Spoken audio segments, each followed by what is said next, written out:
Approval के सर्वे में प्रधानमंत्री नरेंद्र मोदी की ग्लोबल अप्रूवल रेटिंग 66% है। उनके बाद इटली के मारियो ड्रॉगी 65% अप्रूवल रेटिंग के साथ दूसरे नंबर पर हैं, जबकि मेक्सिको के राष्ट्रपति लोपेज ओब्राडोर 63% रेटिंग के साथ तीसरे नंबर पर हैं। भारत में 2126 वयस्कों के सैंपल साइज के साथ morning consult global leader approval rating tracker ने प्रधानमंत्री मोदी के लिए 66% अप्रूवल दिखाया।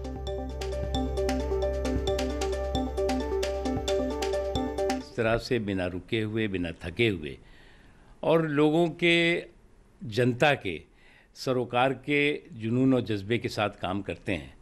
और उससे भी महत्वपूर्ण है संकट के समय में संकट मोचक की भूमिका और फ्रंट से लोगों के समस्याओं के समाधान के लिए काम किया है। वो निश्चित तौर से दुनिया के लिए एक बहुत ही बड़ा सबक भी है और संदेश भी है। जहाँ तक लोकप्रियता का सवाल है, ये बात सही है कि अगर आप देखें तो जो कोरोना काल था वो एक ऐसा काल था जो पूरी दुनिया के लिए परीक्षा का वक्त था। भारत में 2020 में पहली, यानी कि फरवरी मार्च में पहली जो है वो बड़ी वेव आती है और उसके बाद दूसरी वेव आती है 21 में।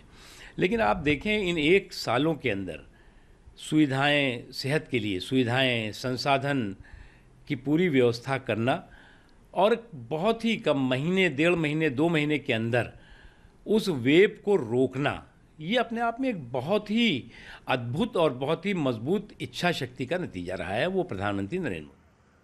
उत्तराखंड के सीएम तीरथ सिंह रावत ने प्रधानमंत्री के लोकप्रिय होने पर ट्वीट किया और लिखा कि यह हमारे लिए गर्व का विषय है कि हमारे माननीय प्रधानमंत्री श्री नरेंद्र मोदी जी विश्व के सबसे लोकप्रिय नेताओं की सूची में शीर्ष पर हैं।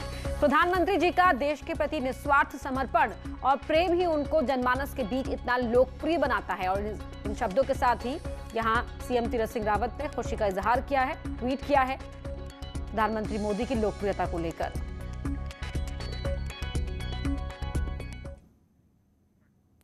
वहीं कांग्रेस के नेता राशिद अल्वी ने प्रधानमंत्री की इस रेटिंग पर संदेह जाहिर किया। सर्वे के मुताबिक भी 3 महीने में 22% पॉपुलैरिटी कम हुई है मोदी जी की। ये कैसे मुमकिन है कि गंगा के अंदर लाशें बहती हों, ऑक्सीजन के बिना लोग मर जाएं, हॉस्पिटल में जगह ना मिले और नरेंद्र मोदी की पॉपुलैरिटी फिर भी नंबर 1 हो? ये संभव नहीं है।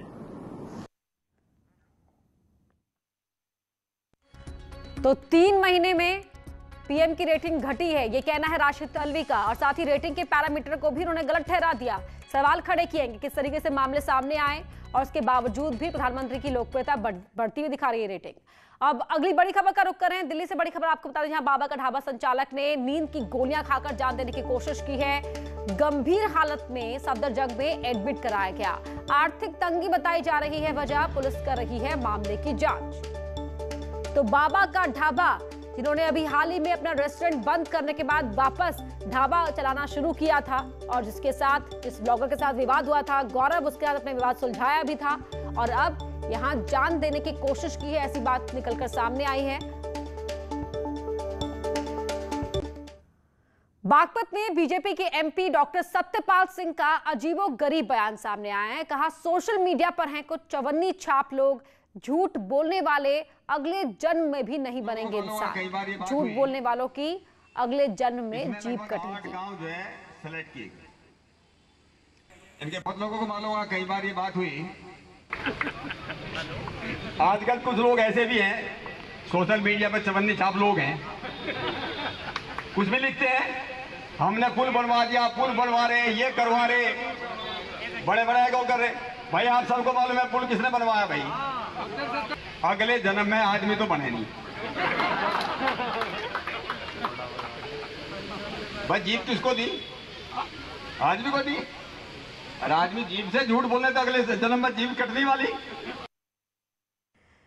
यूपी कांग्रेस के प्रदेश सचिव सुनील राय ने अपनी पार्टी के प्रदेश अध्यक्ष अजय कुमार लल्लू के खिलाफ मोर्चा खोल दिया है। उन्होंने लल्लू को पर सवर्ण विरोधी होने का आरोप लगाया। इतना ही नहीं, सुनील राय ने अजय कुमार लल्लू से अपनी जान को खतरा बताते हुए पुलिस कमिश्नर से उनकी गिरफ्तारी की मांग भी की है। साथ ही सोनिया गांधी को भी चिट्ठी लिखकर लल्लू के खिलाफ कार्रवाई की मांग की है। जब से उत्तर प्रदेश की कांग्रेस उनके हाथ में आई, सबसे पहले उनकी घटिया मानसिकता सवर्ण विरोधी है। इतना ही नहीं, हमें तो ये शंका है कि कहीं ये हमारी हत्या न करा दें। इसलिए हम प्रेस के माध्यम से, अपने दिल्ली के शीर्ष नेताओं के माध्यम से यह बात अपनी पहुंचाना चाहते हैं। उसके पहले भी हमने आदरणीय सोनिया गांधी जी को एक पत्र लिखा।